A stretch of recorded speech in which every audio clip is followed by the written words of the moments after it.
Halo adik-adik, hari ini kita kembali belajar di rumah untuk menghindari penyebaran COVID-19. Ayo siapkan alat tulismu untuk menjawab pertanyaan dan kerjakan tugas ini dengan bimbingan guru atau orang tuamu.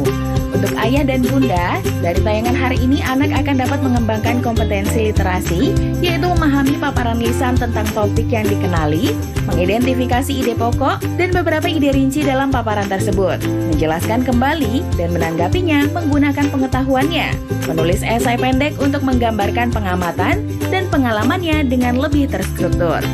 Nah adik-adik, hari ini kita akan menyimak kisah hidup seorang tokoh pejuang kemerdekaan Indonesia yang sangat terkenal, yaitu Jenderal Sudirman. Yuk simak kisahnya.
Yogyakarta merupakan ibu kota perjuangan.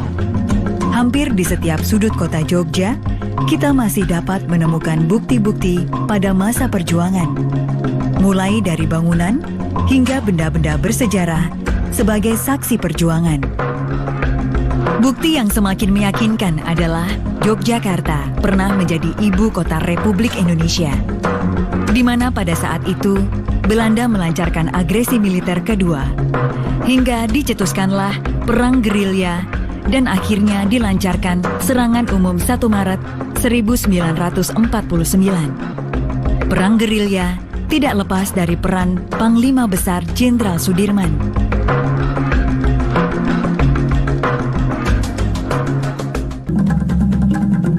Jenderal Sudirman adalah tokoh kemerdekaan yang lahir pada tanggal 24 Januari 1916 di Bodas, Karangjati, Purbalingga, Jawa Tengah. Ayah Sudirman adalah seorang pekerja pabrik gula di Kalibagor yang bernama Karsit Kartowiroji dan ibu bernama Siem yang masih keturunan Wedana dari Rembang. Pada usia 8 tahun, Sudirman kecil diangkat anak oleh Raden Cokro Sumonario, seorang asisten Wedana di Rembang. Sudirman menempuh pendidikan di Hollands Indisch School atau HIS, yaitu sekolah rendah dengan bahasa pengantar bahasa Belanda di Purworejo. Setelah lulus, melanjutkan ke sekolah taman siswa, kemudian menempuh sekolah guru di HIK Muhammadiyah Surakarta. Meskipun tidak lulus, Sudirman menjadi guru HIS Muhammadiyah di Cilacap. Karir kemiliteran dimulai pada tahun 1943. Saat itu, Sudirman menjadi anggota pembela tanah air atau disebut PETA. Setelah selesai pelatihan di Bogor, Sudirman mendapatkan pangkat Sodanco dan menjadi komandan batalion PETA di Kroya, Jawa Tengah. Setelah Indonesia merdeka, Sudirman bergabung menjadi Tentara Keamanan Rakyat atau TKR. Saat menjadi anggota TKR, Sudirman berhasil merebut senjata pasukan Jepang dalam pertempuran di Banyumas, Jawa Tengah. Karena kepiawaiannya dalam bidang militer, Sudirman diangkat sebagai Panglima Divisi 5 TKR dengan pangkat Kolonel. Perang besar pertama yang dipimpin Sudirman adalah perang melawan tentara Inggris dan Nika Belanda pada bulan November hingga Desember tahun 1945 yang dikenal dengan Pertempuran Palagan Ambarawa. Pertempuran berakhir dengan kemenangan.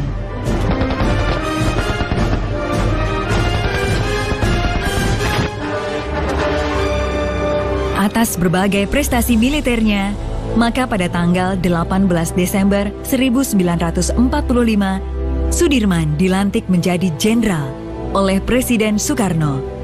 Seiring dengan perkembangan TKR menjadi TNI, Sudirman dilantik menjadi Panglima Besar bersama pucuk TNI lainnya di Gedung Agung Yogyakarta pada tanggal 28 Juni 1947.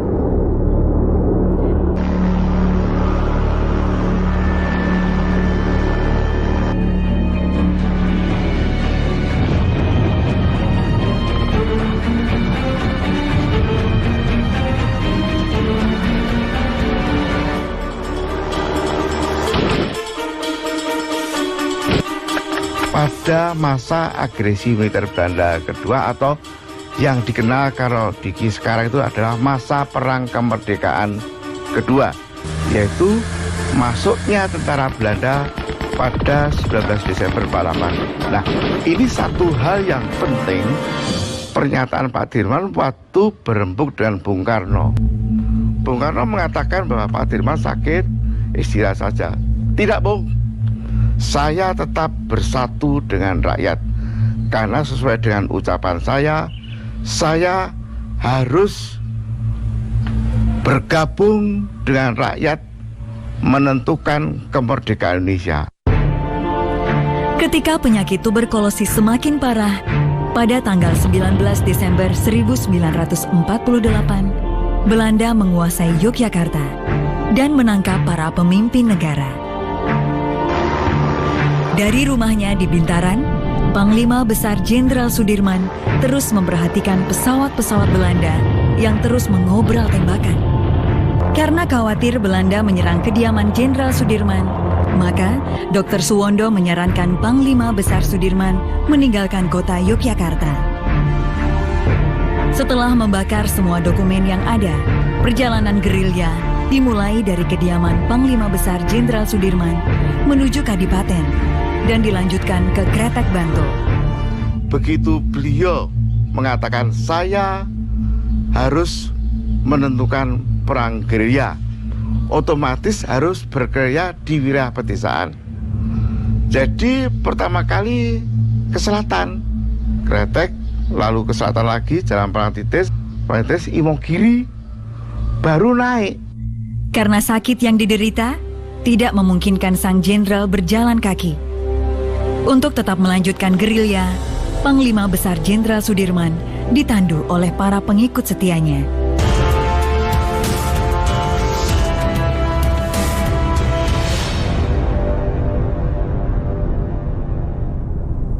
Pemerintah mengimbau masyarakat dapat bertahan di rumah saja. Ini yang membuat saya rindu akan mereka. Walau berjauhan, jarak bukan alasan untuk berhenti mendapatkan pendidikan. Ini adalah tanggung jawab kita bersama. Untuk masa depan anak-anak kita, anak-anak Indonesia. Ancaman virus corona semakin nyata. Bangsa kita harus bersatu padu menghadapinya. Dari pusat sampai ke daerah hingga ke desa-desa. Tokoh formal dan tokoh non-formal, serta para kepala desa, para lurah, hingga ketua RT dan RW harus melakukan sosialisasi secara total. Kepedulian para pemimpin di pusat dan di daerah dapat melindungi bangsa kita dari ancaman virus corona. Bersatu melawan COVID-19. Dipersembahkan oleh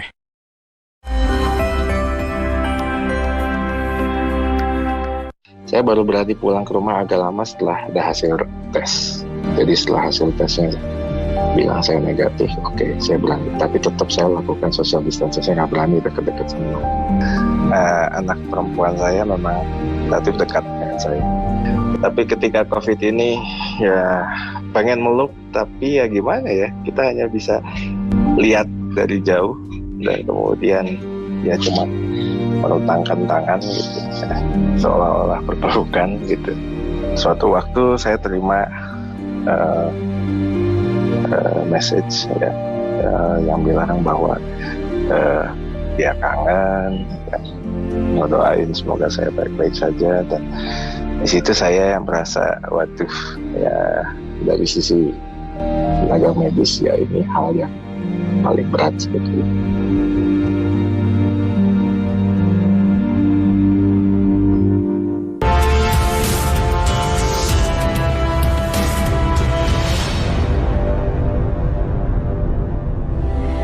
Setelah dari Imogiri, naik ke Panggang. Perjalanan dilanjutkan menuju Palihan Gunung Kidul dengan menggunakan dokar.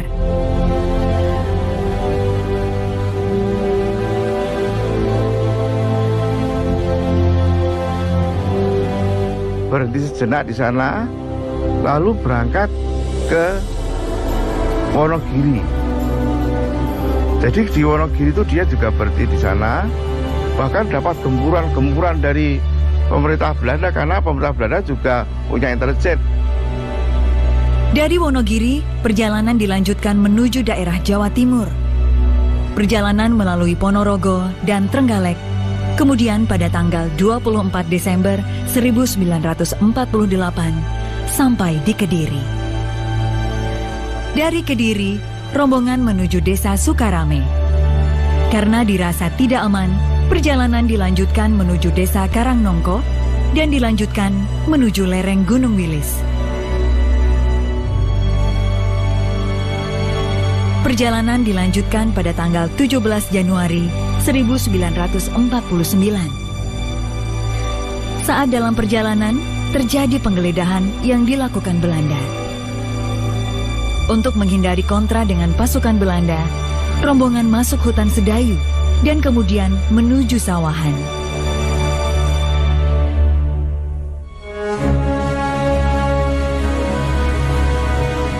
Selama dalam perjalanan gerilya, Jenderal Sudirman memakai nama samaran Bapak Gede Abdullah Lelono Putro atau Pak D. Dari nama samaran itu, beliau lebih luasa untuk mengundang kulir-kulir yang berkaitan dengan strategi perjuangan gerilya. Surat-surat yang dibuat oleh Pak Dirman itu sangat menentukan strategi perang gerilya dalam arti kaitannya nanti 1449. Ketika pasukan Jenderal Besar Sudirman masih bergerilya, di Yogyakarta dilancarkan serangan umum yang dikenal dengan Serangan Umum 1 Maret pada tahun 1949. Dengan adanya serangan umum ini, menunjukkan pada dunia internasional bahwa Indonesia dan kekuatan militernya masih ada dan membuktikan kebohongan Belanda yang menyatakan Republik Indonesia dan TNI telah hancur. Hal ini pula yang menyebabkan terpojoknya Belanda dalam percaturan politik dunia hingga terjadi perjanjian Roem-Royen 7 Mei 1949. Sementara itu, pasukan gerilya yang dipimpin Panglima Besar Jenderal Sudirman masih melanjutkan perjalanan hingga menemukan tempat yang dirasa aman, yaitu Duku Sobo, Desa Pakis, Kecamatan Nawangan, Kabupaten Pacitan. Pasukan Jenderal Sudirman menetap cukup lama di tempat ini, mulai April hingga 7 Juli 1949. Sebagai markas komando, digunakan rumah milik Karso Sumito. Dari rumah sederhana inilah, Panglima Besar Jenderal Sudirman bersosialisasi dengan masyarakat setempat. Di desa Sobo inilah Pak Dirman betul-betul selalu bekerja sama dengan masyarakat pedesaan, karena beliau mengatakan sudah sejak dulu, saya tanpa masyarakat atau rakyat tidak akan bisa menumpas penjajah. Gerilya kita ini selalu bersendikan rakyat. Tanggal 29 Juni 1949, Yogyakarta telah kembali dan kondisi keamanan sudah kondusif. Presiden, wakil presiden, dan para pemimpin yang lain tiba di Bandara Maguwo dari pengasingan pada tanggal 6 Juli 1949. Saat itu, hanya Panglima Besar Jenderal Sudirman yang belum tiba di Yogyakarta.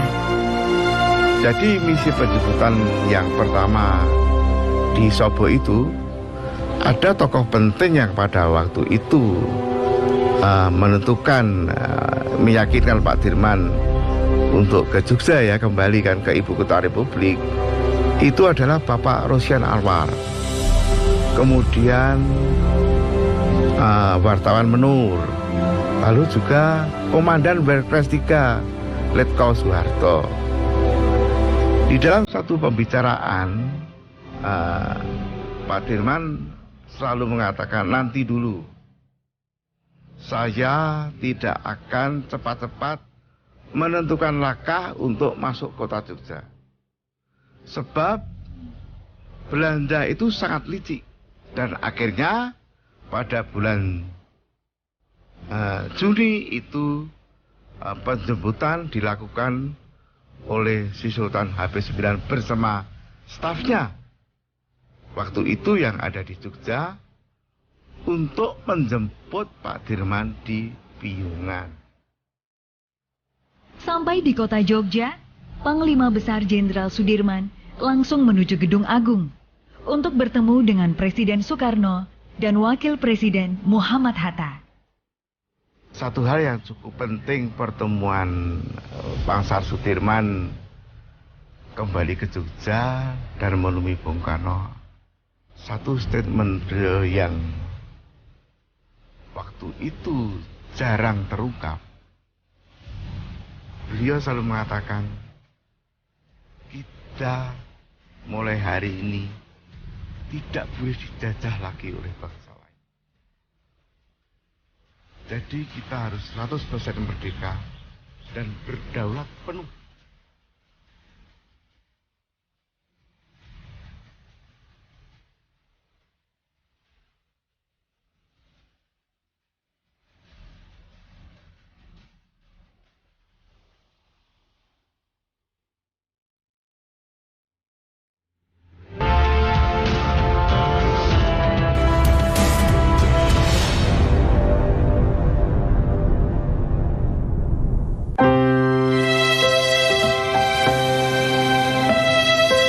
Kamu nggak sekolah?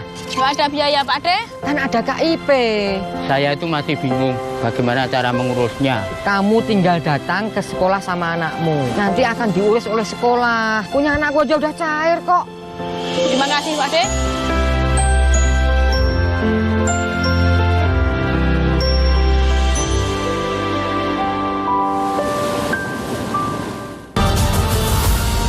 Indonesia, Jamrut Khatulistiwa. Keanekaragaman hayati yang melimpah. Keindahan budaya dan alam nan memikat. Pesona Indonesia, Senin sampai Sabtu, pukul 11 waktu Indonesia Barat. TVRI, media pemersatu bangsa. Ya.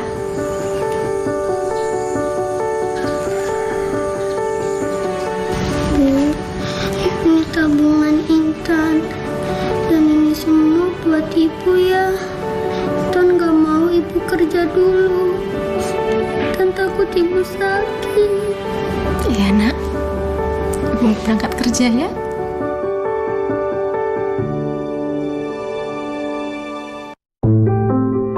Pemerintah mengimbau masyarakat dapat bertahan di rumah saja untuk memutus mata rantai virus corona.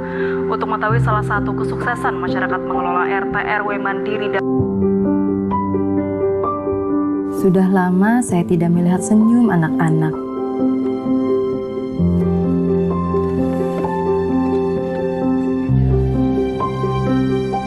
Ini yang membuat saya rindu akan mereka.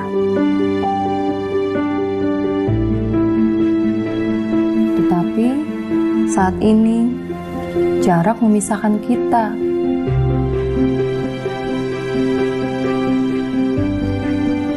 Walau berjauhan, jarak bukan alasan untuk berhenti mendapatkan pendidikan.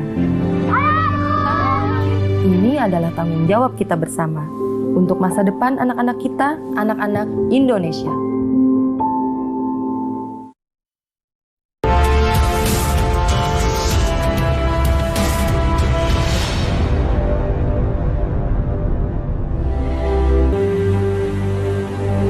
Dalam rangka merintis, memperjuangkan, dan mempertahankan kemerdekaan, meninggalkan jejak-jejak sejarah yang sebagian tersimpan di dalam Museum Benteng Vredenburg.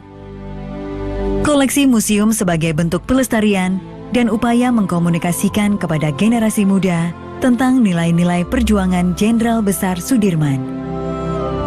Koleksi Museum Jenderal Sudirman merupakan barang-barang yang menjadi saksi perjalanan gerilya dalam mempertahankan kedaulatan Indonesia. Benda yang dipamerkan meliputi tempat menyarungkan pedang dan sepatu milik Bapak Hadi Harsono.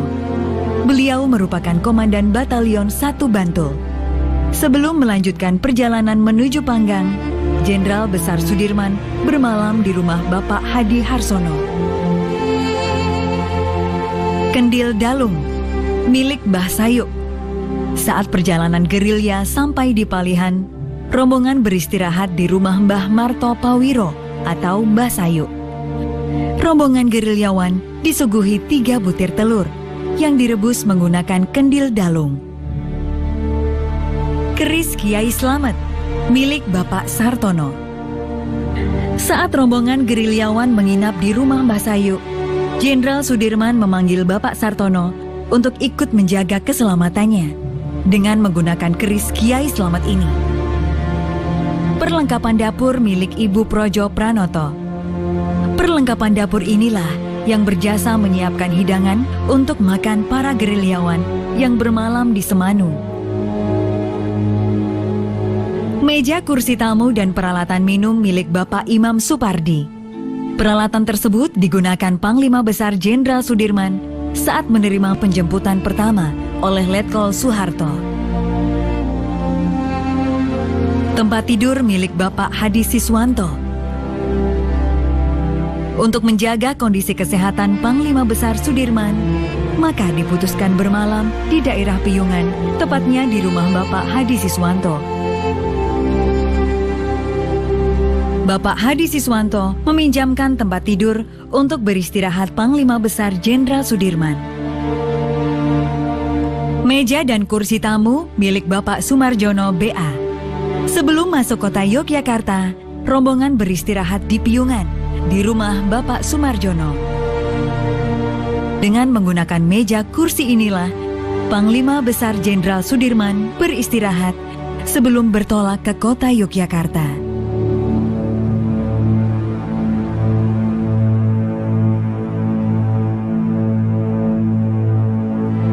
Sejarah berjalan dalam kesatuan 3 dimensi yang meliputi dulu, sekarang, dan yang akan datang. Dan bukan mustahil pula jejak-jejak sejarah yang terjadi pada masa sekarang akan sampai kepada generasi yang akan datang.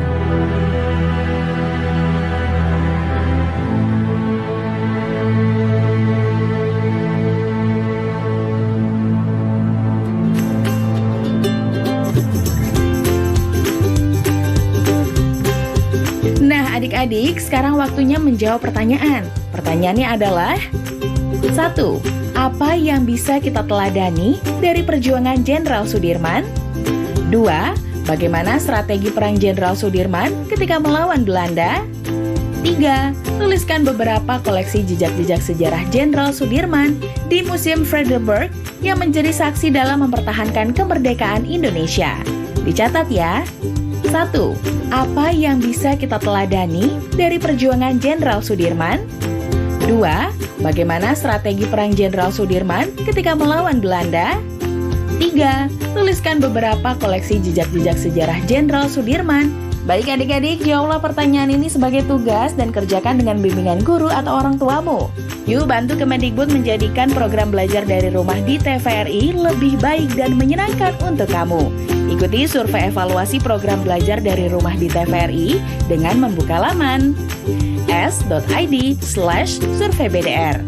Untuk kamu yang berada di daerah 3T, terdepan, terluar, dan tertinggal, bisa mengikuti survei lewat SMS gratis dengan mengetik BDR, kirim ke 93456. Jangan lupa ajak orang tuamu dan gurumu juga ya. Adik-adik ingat ya, selalu rajin mencuci tangan, menjaga jarak, dan menggunakan masker jika hendak keluar rumah untuk mencegah penyebaran COVID-19. Sampai jumpa lagi.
Baik, Assalamualaikum warahmatullahi wabarakatuh dan salam sejahtera untuk kita semua. Alhamdulillah hari ini kita semua kembali hadir untuk sebuah acara yang penting dan menarik insya Allah.